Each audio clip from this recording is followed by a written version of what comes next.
Good evening, everyone. I hope I'm audible. Yeah, welcome to Colombo School of Business and Management and talk of the month for the month of September. So my name is Rashana Lenage and I'm one of the program coordinators at here at CSBM. So I would like to firstly start off by giving you all an introduction into Colombo School of Business and Management.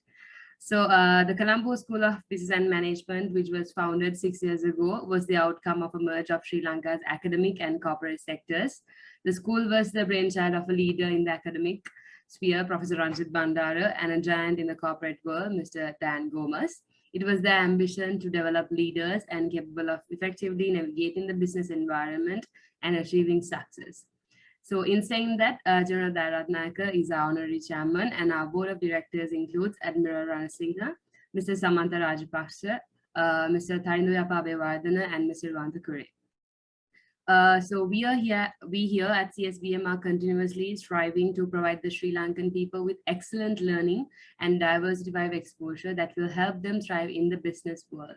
So we offer a wide range of programs related to corporate training and public sector development programs, which includes finance for non-finance, executive certificate in leadership and management, and general spoken English and business communication. And in addition, academic programs related to sports science, mental health, psychology, and counseling as well.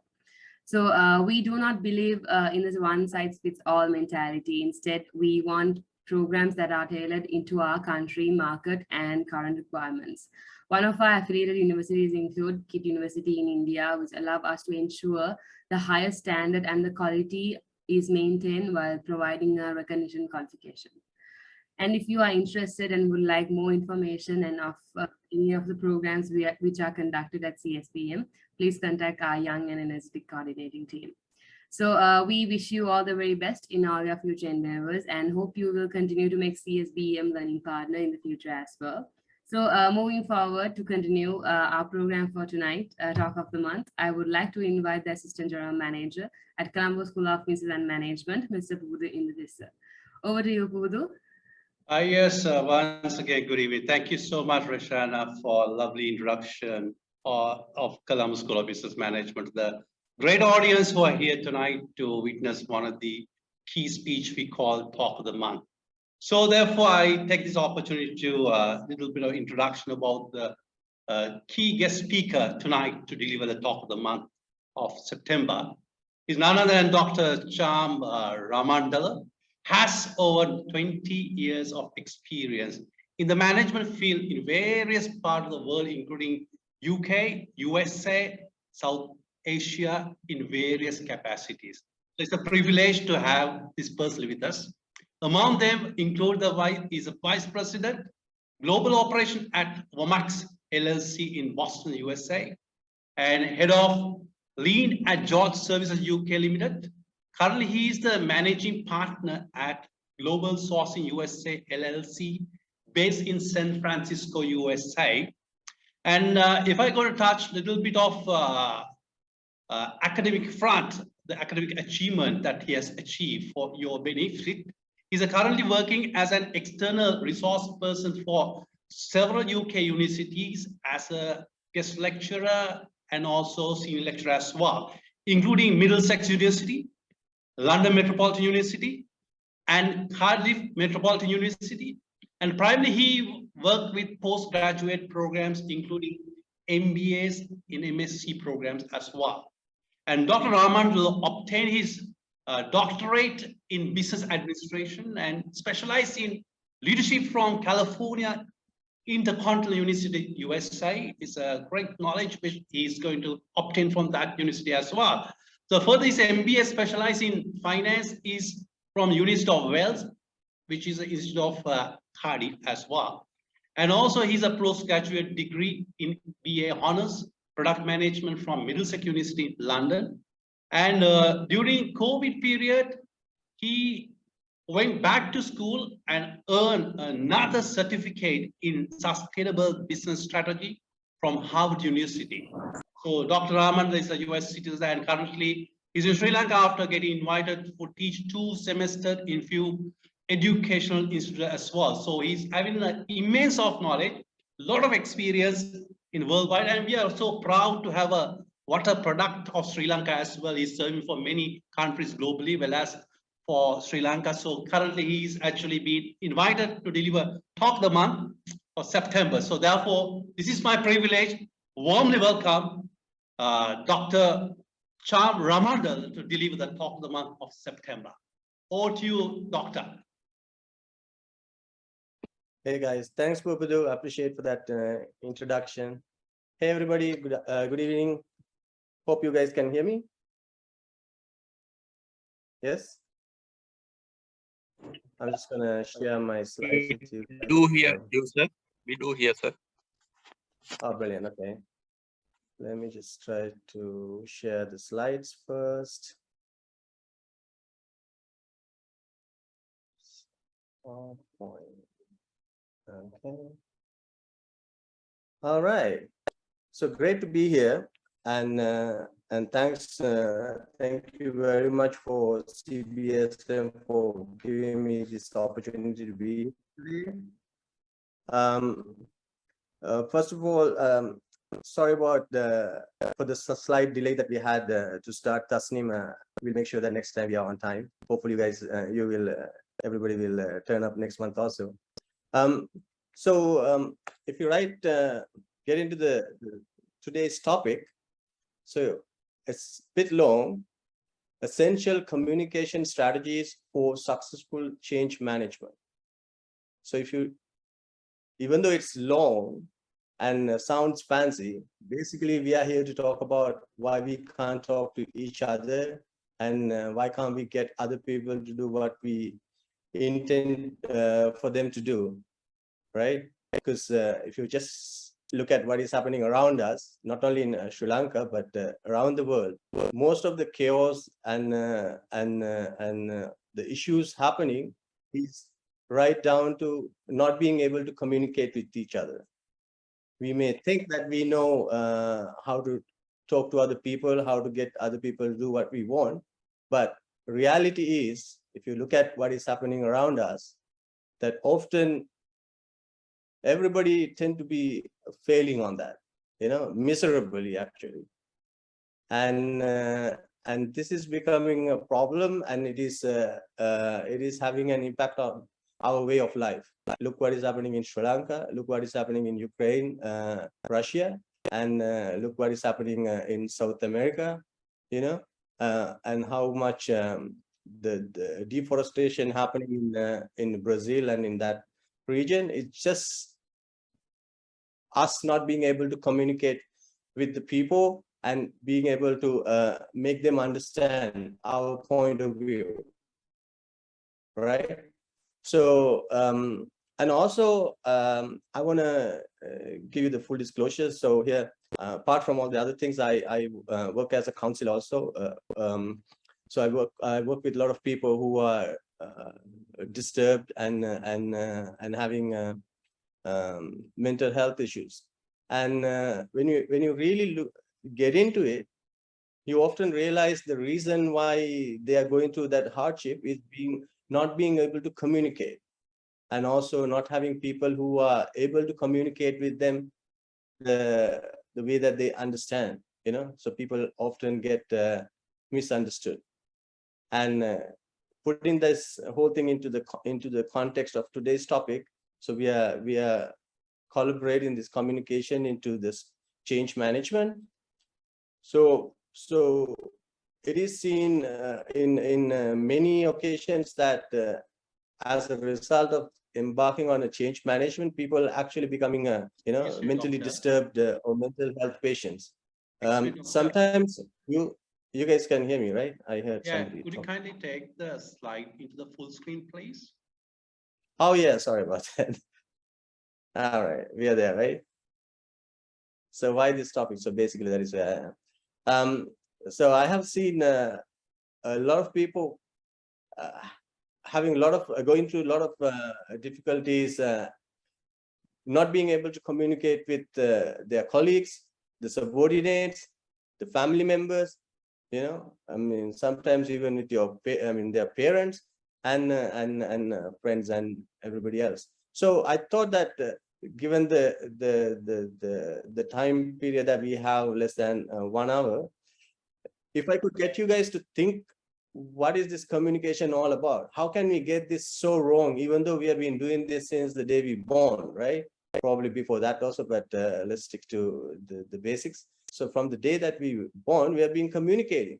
Still, it seems that we tend to get this wrong. So that's one of the main reasons why we are looking into this topic. And of course, as we go along, we'll tie this up to the change management, because we are in the corporate world. We want to see how we can introduce change to our workplaces and make sure that it happens seamlessly without having to spend unnecessary resources like time, money, and an opportunity to generate revenue instead of just getting it all tangled up. Sounds good, guys?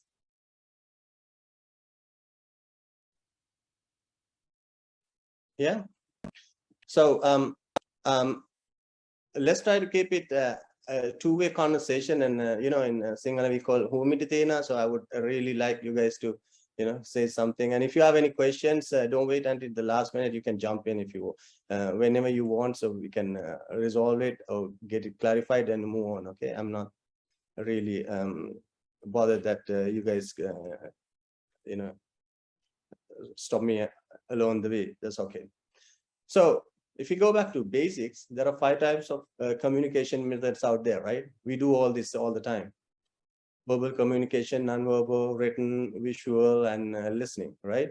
Now what I would like you to think is, when you are talking, how many of these you actually deploy, because these things have an impact on everything that we do, right?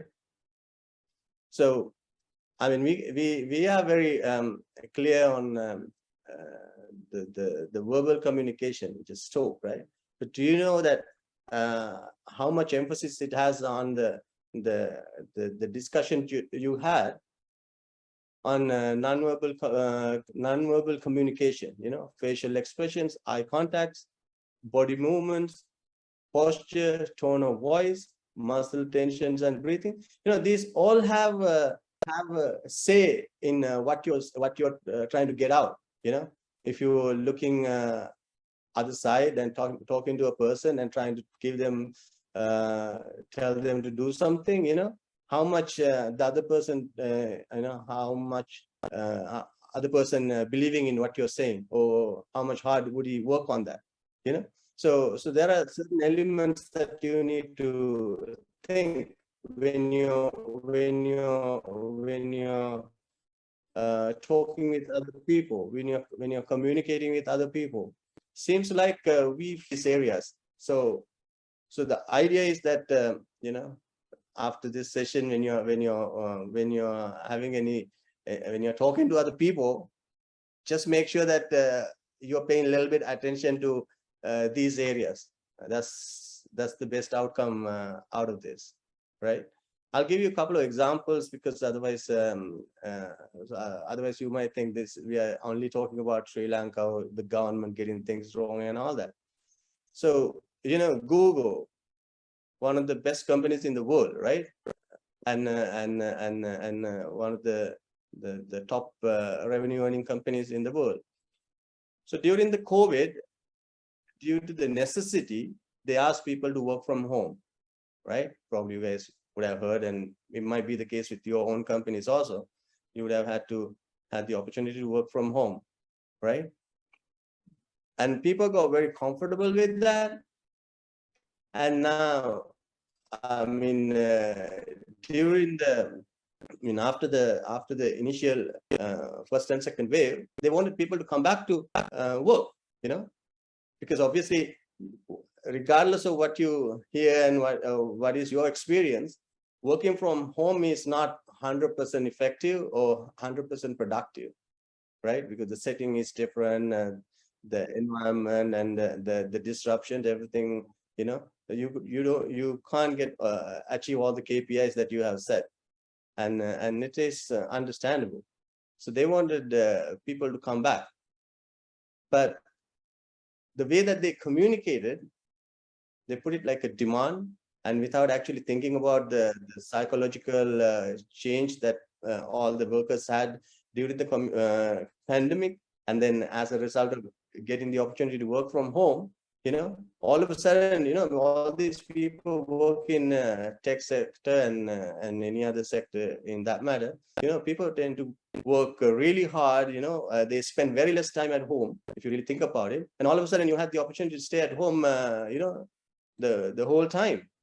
And then asking you to come to work, it has to be tackled in such a way that employees or the workers wanted to feel that it is the best thing for them to do. But instead of doing that, the company demanded everybody should come to work on such and such day. And employees refused. Majority of the employees said, no, we can't come. And some of the key executives and programmers, they threatened to quit, and some actually quit their job. Now, being in the corporate sector, how hard it is to find the right people, and also how much it costs to recruit people, right? And a company like this, the people in the top positions, it is very hard to find them. So these guys again went and pushed and said that they're going to cut pay and all that, and it didn't work out really well for them. So the same thing happened in Meta. Meta means Facebook, right? And they demanded people to come to work. So this is part of change management. So they had the pandemic, they changed how they operated, and now after the pandemic, they wanted to change how they operate, but again, people refused. So you can see it's not only in Sri Lanka or in our own companies this happened. It happens in the biggest companies also. So it's literally down to not being able to understand how employees feeling, not doing a proper research on that, and also demanding people. Certain type of employees you can't demand, right? Because they have worked hard to get to wherever the position that they're in right now. And if you don't follow the correct strategies, correct methods, the people might get offended, isn't it? It happens. I mean, think about how you would react, right? So, and in Sri Lankan context, you guys can give me a million examples, right? The fertilizer saga and the most recently the rice importing thing, and apparently those rice are not good for the human consumption. It's all the communication issues. Nobody knows what they're talking about and why they have to what they're saying and who's the audience and how they're going to mitigate any of the backlash. So anyway, you understand where I'm coming from. So let's look at what is change management. So this is a typical management subject. Everybody knows about this, whether you had a formal education or whether you learned from working from your workplace. Change is something that is really necessary, because otherwise you wouldn't be able to survive, right? So the definition of this is change management involves the process that ensures business response to the environment in which operates. Yeah. So this is a very good quote from Jack Welch. He was the president, General Electric's until very recently. Now he is passed away. So he said that he's the one who said that if the rate of change on the outside exceeds the rate of change on the inside, the end is near. So basically, he's trying to highlight how important the change is, right? Now, how to achieve this change is simply down to communication, right? You can go out there and buy a bunch of new machines if it is a labor-intensive industry that you're coming from, and if you think that the things are not working out, or the best way to move forward is to automate, yeah, you can bring in a bunch of machines, but you need people to operate them, right? So how are you going to get people in your organization to adjust to that new way of work? So this is all about change management. So this is change management is important to strongly promote, benefit the change, and figure out them yourself. So why do you need the change? What are the key objectives? What are the benefits? You know, how you're going to communicate that part. You know, so when you're considering change, the areas to consider include sponsorships, involvement, support, and impact.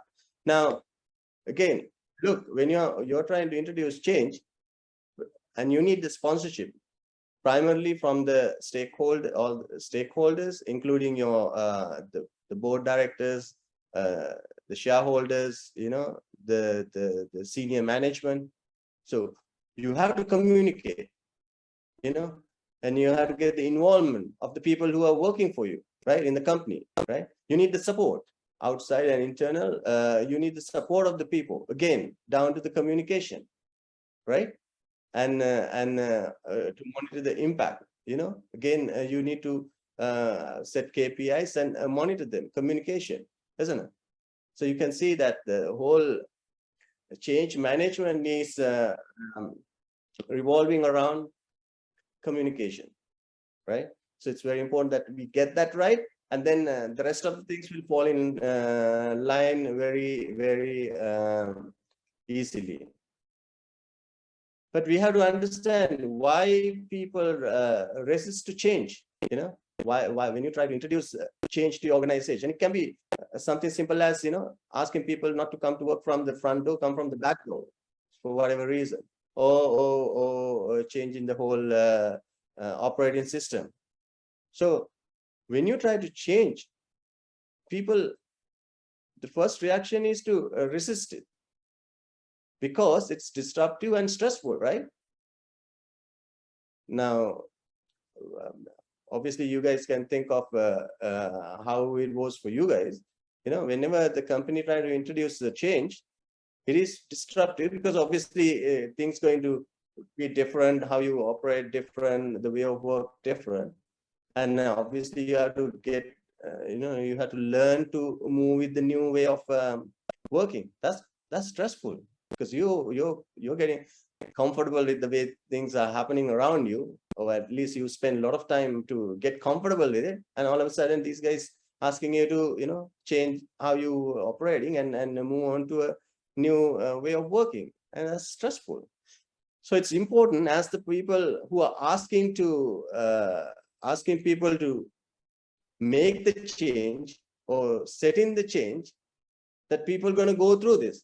I mean, you guys probably stayed in worked in a middle management, junior management positions before you come to the senior management position. Once you come to that position, you should not forget that how it was for you, right? So it's very important that you understand this. So how are you going to ensure that this disruptive, stressful situation, you know, to a minimum level for all those who are involved, is being able to communicate with them the way that they understand, right? So far, so good, guys. Any questions?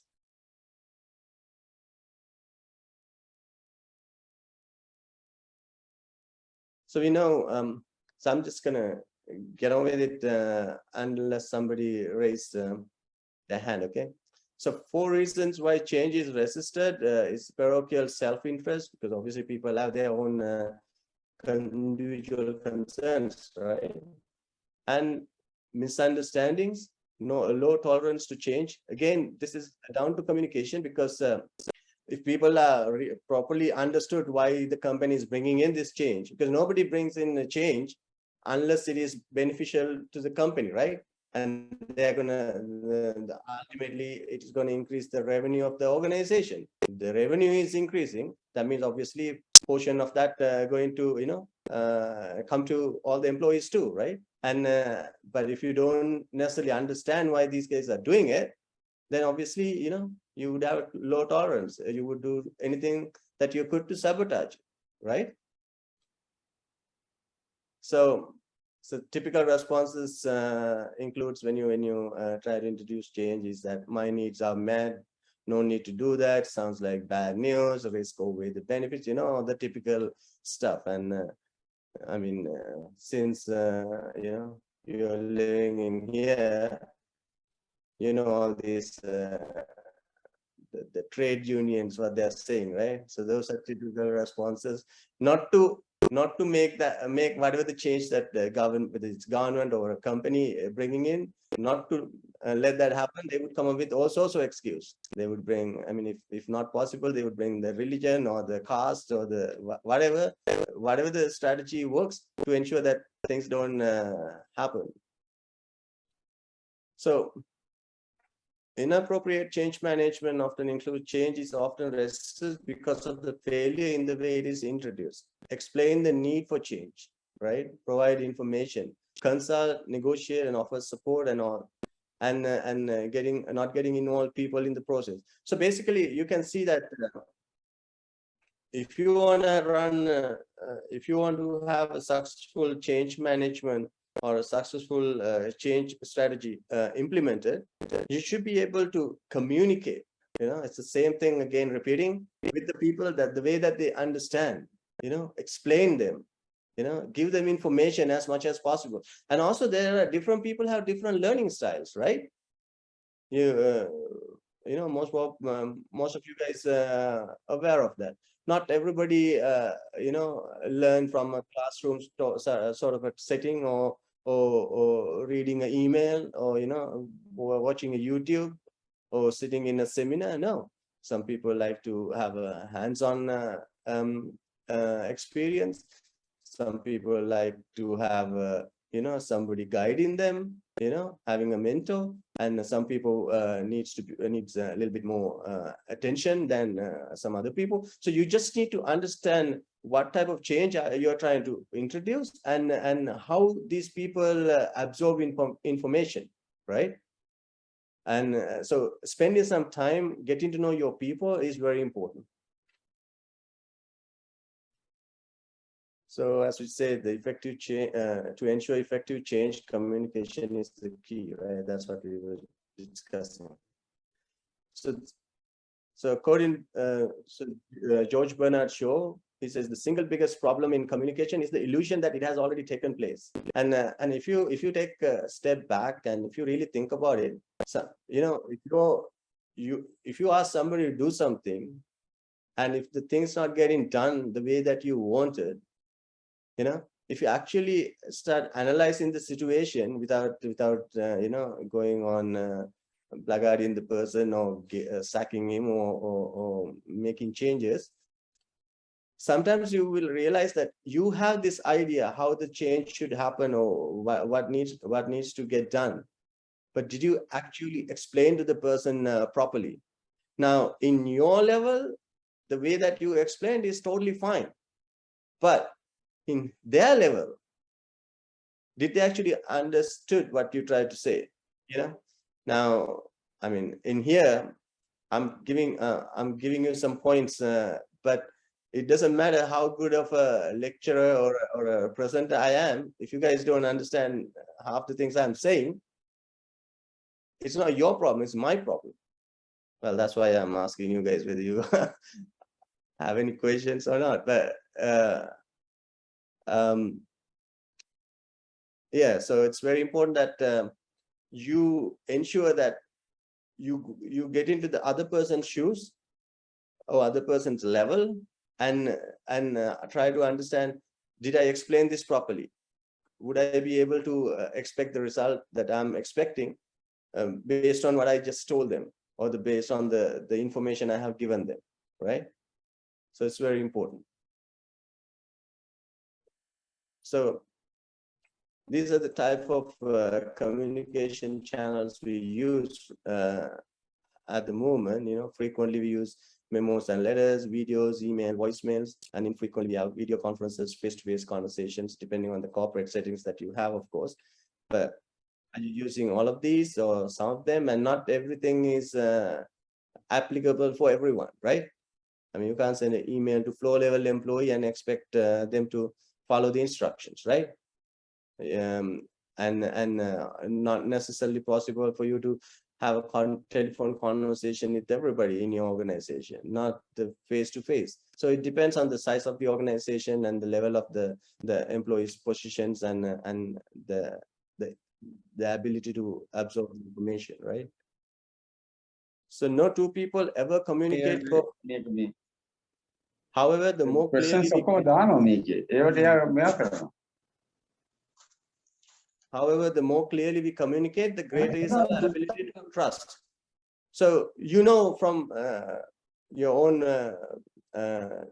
companies, you know, think about who's your, you know, most trusted colleague, or the most trusted, the superior, the boss, or most trusted subordinate. You would realize, even though you did not, I mean, even if you didn't think about it before, if you really think about it, you know, the person you can easily communicate, the person you can easily have a conversation, or easily get something done, is the one who you can communicate easily, freely. You know, that person gets you. This is how you would put it. You know, the more you able to understand each other's requirements, the more trust you build, right?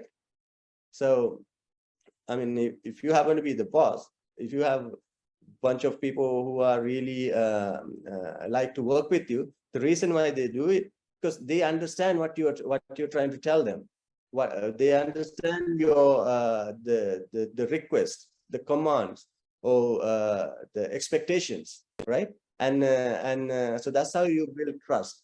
So it's very important that you ensure that whatever you say, whether it's you know, something typical everyday conversation, or something very important, the management decisions, whatever it is, that whoever you're talking to, that they can understand.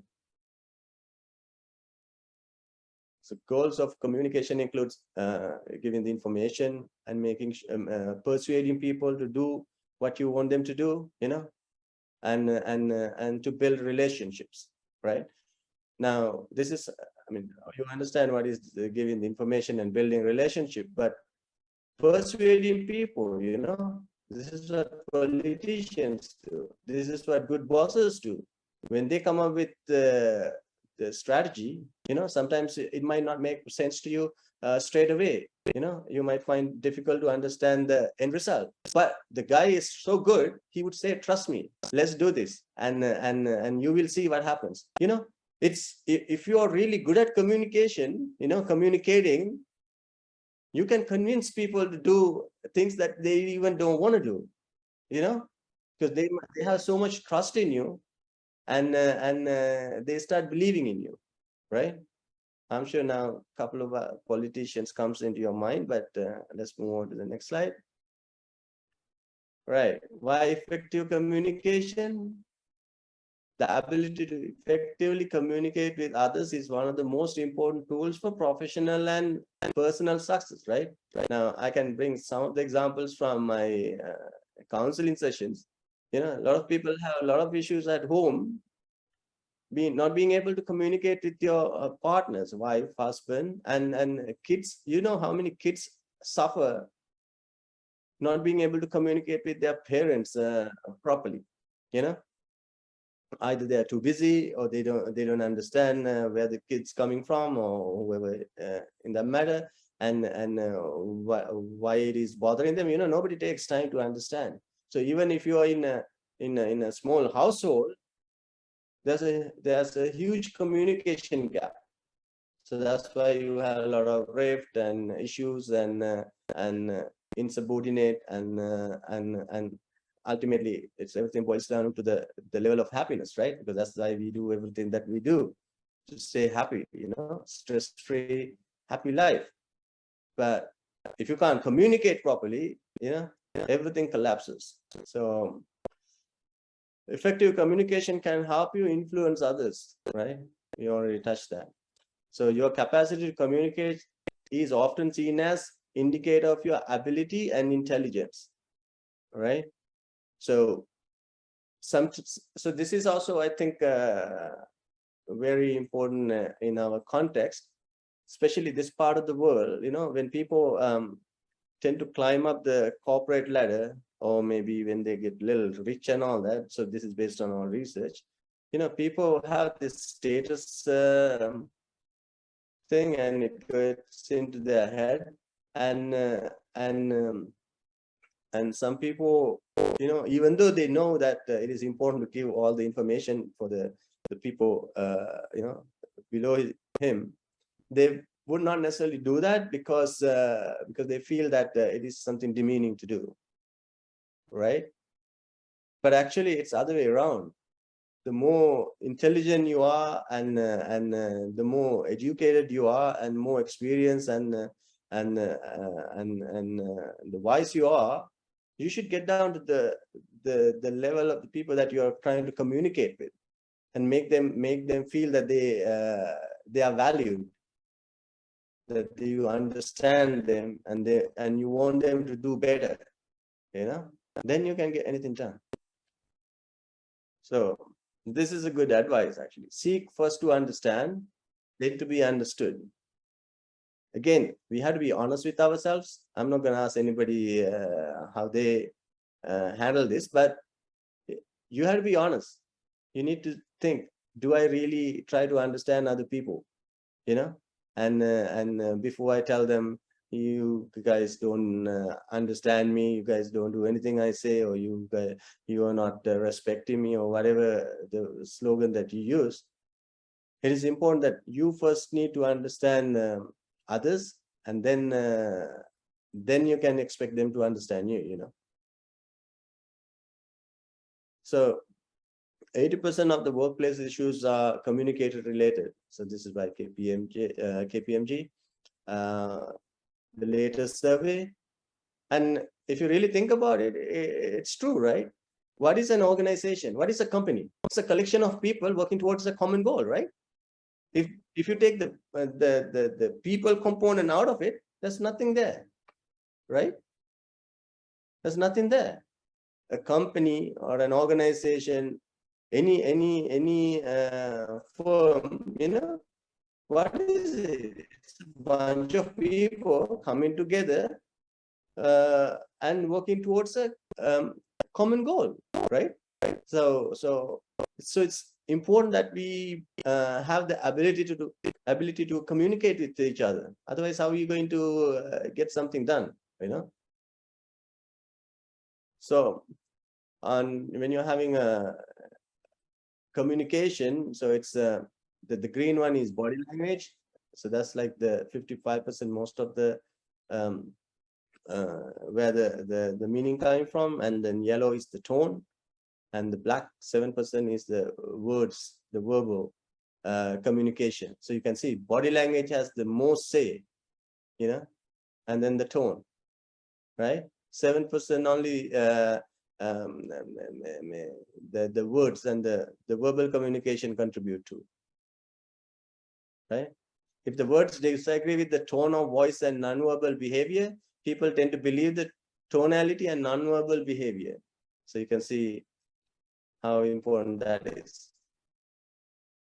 So quickly, since we are running out of time, I want to go to the next important area, which is the listening. One of the most important area in communication is being able to listen. We call it active listening. How many of us actually can do this? We think that we listen to people, but does the other person feel that you are listening? That's the question. So the active listening is more than just hearing someone speak. You fully concentrate on what is being said. You listen with all your senses and give your full attention to the person. So this means you're not trying to complete the sentence for the other person, or not jumping in. Oh, yeah, I know what you're talking about. I have been there. No, even though it is going in the maybe a familiar line, your circumstances and somebody else's circumstances are different. Even though you might have gone to the same school, same job, same position, but the experiences and the body memory is different, and you should have the patience for other person to complete the sentence or complete whatever they are trying to say. Yes, I understand who has the time. No, you have to take time. This is why we see a lot of people coming for this counseling sessions, because nobody listened to them. Even the people in their home, you know, and sometimes you may decide, okay, we are going to expand the business and we are opening up a new branch. Okay, Kamal, you go to that branch, you are the head. Okay, it sounds like a promotion. You may be giving that guy's opportunity, but you never know what that guy's the household circumstances, you know, personal circumstances. So by giving that, you just suddenly made him you know, the mental patient, because he doesn't know what to do. The mental patient doesn't mean people who are just running around without clothes or wearing all these you know, rugged clothing outside in the streets. The mental health issue is a big issue. People, I mean, 1 in 4 people have some sort of mental issue. And what we are here doing is only adding to that, unless we try to communicate with people the way that they understand and that they can accept, you know. So very important. From today's session, the only thing that you take away is the active listening part, that itself will help you immensely, you know. So you can go through what it is. So let's look at let's take 2 minutes and see whether you guys are active listeners. Okay, I'm just gonna give you read you a few lines, and once I finish, I want you guys to respond to it. Okay, pretend that you are a bus driver. It is your job to drive a SLTB bus between Colombo to Negombo. Okay, one day you go down on a bus and you start to count. At the first stop, 5 people get on your bus. At the next stop, 3 people get on the bus and 2 people get off the bus. At the next stop, 2 people get off the bus. And the next 3 stops, 3 people get on and 1 person gets off the bus. Here's the question. Ready? What color are the eyes of the bus driver?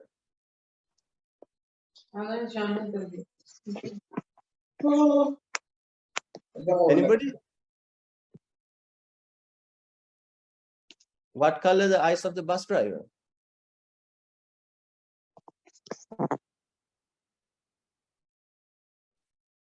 You want me to read it again? Pretend that you are a bus driver. It is your job to drive the SLTB bus. So a bunch of people got on and got off. The question is, what color are the eyes of the bus driver? You guys hear me, right? Yeah, no idea about the colors of the bus driver, because that was not mentioned. No, if I am the bus driver, my eyes is brown. So I have brown eyes. this Soisa, he got it right. And I can see a couple of other people. So it's about, so there's no this is part of the learning, right? Remember what I said, you are the bus driver, so you are the color of the eyes is whatever the color of your eyes, whether it's black Yeah, or that's brown. what I told. Brown. My eyes brown. Eyes, exactly, that is what it is. All right, so let me give you a couple of tips to become a better better listener. Actively listen to be views and concerns. Welcome the opportunity to hear competing points of view. Most of us are lack of this, you know. And I can tell you, not only here, even in US, the same story. You know, you guys all know about Donald Trump, right? He doesn't listen to anybody, and he's persuading a bunch of people to do all sorts of things that are antisocial. So it's happening everywhere. It's not only here or this part of the world. So there are a bunch of other things that you can go through that. I would encourage you to do that, and I will share with the share these slides with the CSBM, and they can share with you guys if you want it. And the next active listening, and the next part is the emotional awareness. Develop your emotional awareness. Most of the times we get this portion also wrong. Either we are too emotional or there's no emotions at all, right? It's very important that you bring right amount of emotions to a conversation, right? Emotional awareness can be learned and developed. Once strongly developed, you will know what you're feeling without having to think about it, and you will be able to use those emotions cues to more accurately and read others. There's something called emotional intelligence that is all about being able to understand what other people are going through, the emotional status. Now here doesn't mean that you have to think about how other people would what other people are going through and how you're going to resolve their personal issues and workplace issues. You can't, we have a job to do. But being able to understand what other people are going through or what sort of mental state they're in, you can easily engineer your communication strategy to suit that particular situation and get what you want done. And it sounds a little bit rude and maybe contrary to what I was saying before. But end of the day, see, we are living in a world where that things are moving fast and you need to get results, right? We can't be, sit down and listen to all the issues that all the people have and, solve everybody's all emotional issues. No, but that's why we call it emotional intelligence. Try to understand what people are going through, what sort of mental state they're in, and cater your, communication strategy accordingly. If somebody very distressed, you can say, oh, and I can see that you are in a little bit of a stressful situation. You can ask what's going on. So instead of, so let's say you wanted to report done by the weekend, you can say, it seems you maybe there, find out what is going on. Your kid is in hospital, so make sure you take your time, attend to that. I just need my report done by Friday evening. So take your time. You don't even have to come to office. Just for my meeting, get the report done Friday. Now, you did not extend your deadline because you wanted it Friday anyway, right? But the way you communicated is different. Instead of saying, hey, I don't care what's going on, or without even asking about what is going on, hey, Jagat, I need that report by Friday. I have a meeting to go. No, you just understood that guy is in a little bit of a stressful situation and have a couple of words about it and make him feel at ease. And then you tell him, remember, I need I just need that report by Friday. Don't worry about it. You attend to your personal matter. Just get it to me on Friday. So you said the same thing, but you put it in such a way that now that guy feels my boss is really concerned about me. He asked about my son and he understood without me even being able, without having to say that I'm in a little bit of a stressful situation. Such a wonderful boss I'm working for. I need to get this done, Friday morning or Thursday, or I might as well finish it off as soon as possible and attend to my thing, So you just have to work out your strategy. So very important. So, it says that you cannot not communicate, right? You cannot do that. Every behavior is a kind of communication because behavior does not have a counterpart. There is no anti-behavior. It is not possible not to communicate, right? Everything that we do, even if you don't talk to a person, let's say you are angry with the person next in the next cubicle, you might not be talking to the person, but you are showing so many non-verbal communication, right? Like you may be like, showing him a little bit of a rough side of you without actually using any words. So that's why I say you cannot not communicate. You are always communicating, and people can take certain, they can learn certain things out of that. So you have to be aware of that. So as a result, you don't give out the wrong message. You might say, I never said that. Yeah, of course, you never said that because it's only 7% what you say say matters. But you were communicating using all other senses,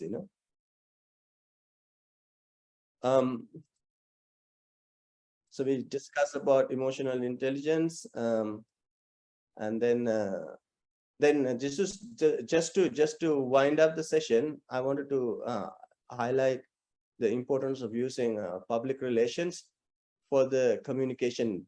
So if you're in an organization that you need to get something done, use PR, right? And public relation is all about getting the message to people the way that they understand and building on it. And so Obama and Modi, Modi was actually just to give you a little bit of to give you a little bit of sense of this. The Modi was actually banned from visiting US because of all the atrocities he did while he was the first minister of Maharashtra, I think. And there was a Muslim Hindu conflict, and a lot of Muslims died, and this guy was the chief minister, and he was responsible. I mean, according to the worldview, he was responsible for it, and he was banned. But then he wanted to become the prime minister, so obviously he worked his way through, and he used more than 10 PR firms to build his image. The same thing with Obama, and he also, I wouldn't go into names, but a couple of politicians in top places, they use millions of dollars building their PR. And I have friends in Facebook, and they will showing me some numbers, unbelievable. PR is important. So when it comes to change management, bringing it to our own organizations, use PR to build your change, whatever that expected results, to get to introduce to people, So it's PR, and simply it's promoting a product or third parties that will helpfully advocate, like reporters, producers, social media, and all that. So the people will getting information from a third party, and as if you use PR properly, you can easily can convince people to buy into your ideas, right? So there are so many ways PR work, but I just wanted to highlight the top line just for you guys to start thinking about it. All right, so on time, huh? So guys, that basically concludes our session. I hope that I managed to convince you, at least to a certain extent, the importance of communication. If I fail that, I'm very bad at doing that, communicating, right?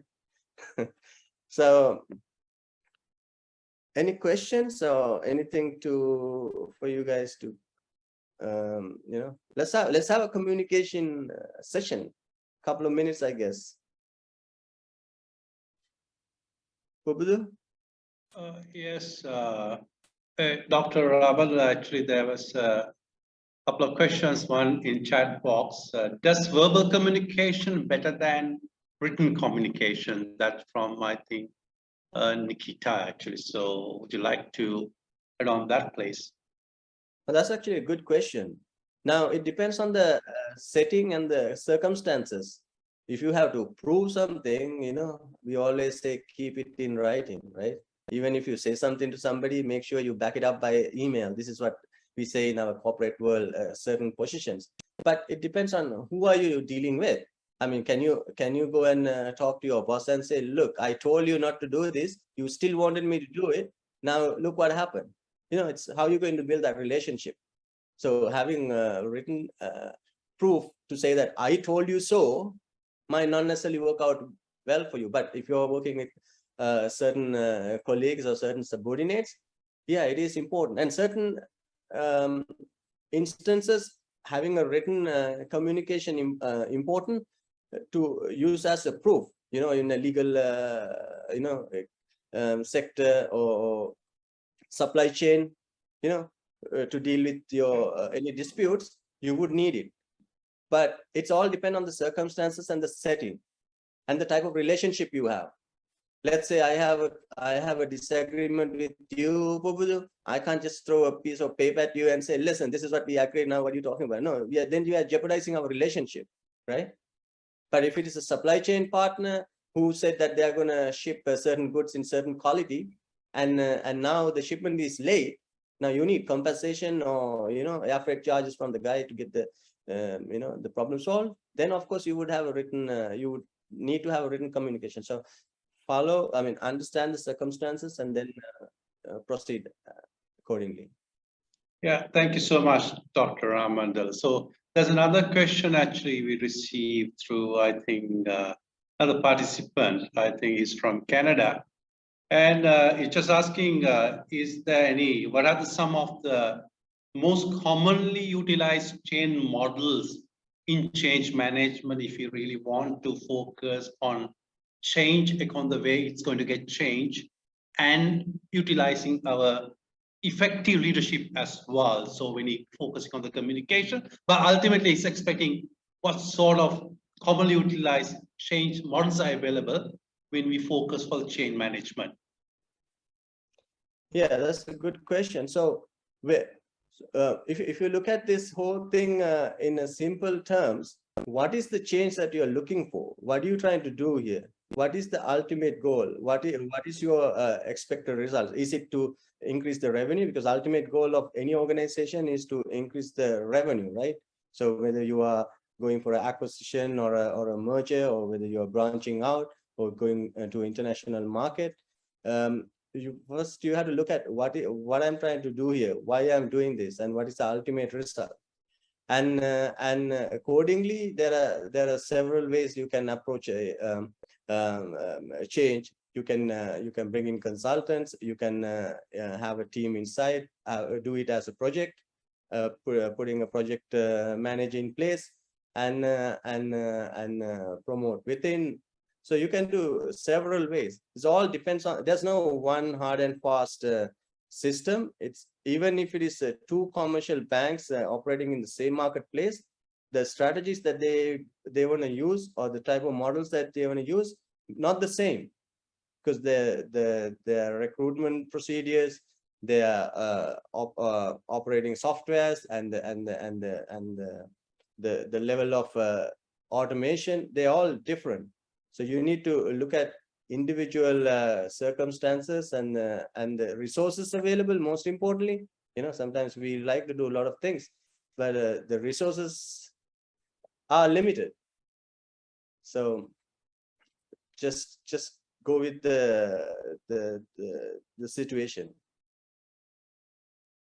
Thank you so much, Dr. Chamramandal. So, and is there about 2 minutes left? Y'all can ask any question. There's a question actually posted in chat box, Dr. Cham. Can you please suggest few strategies to get rid of the current situation in Sri Lanka? So he's asking very agile question, I should say, right? That's why I was agile laughing. questions. And so this is actually a really good question, and this is a very common and very, you know, contemporary question that everybody is asking. I would say we have to be honest. You know, let's be honest with each other. Even today, I was just watching what is happening in the parliament, just to keep updated what's happening, you know. None of us are honest, you know. We just lie right out of our teeth. So let's try to be honest and acknowledge the current situation, and then everybody have to come together.